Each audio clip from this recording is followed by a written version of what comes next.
అతడు డీమన్గా మారకముందు వందల మంది వీరులున్న ఒక డోజోని నేలమట్టం చేశాడు. ఏ వీరుడు, ఏ ఆయుధం అతడిని గాయపరచలేకపోయాయి. కానీ ఆ రాత్రి మొట్టమొదటిసారి ఒకడు వాడి రక్తాన్ని వాడు చూసేలా చేశాడు.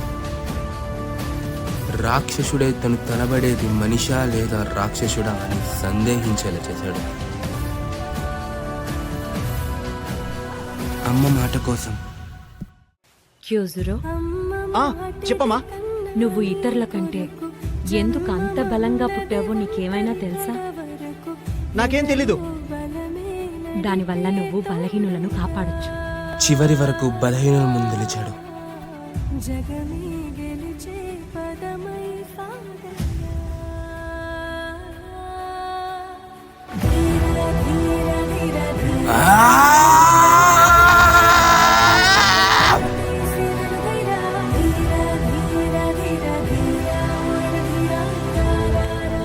తను చావు అంచుల్లో ఉన్నా కూడా చావు ఒక్క ప్రాణాన్ని తాకలేకపోయింది.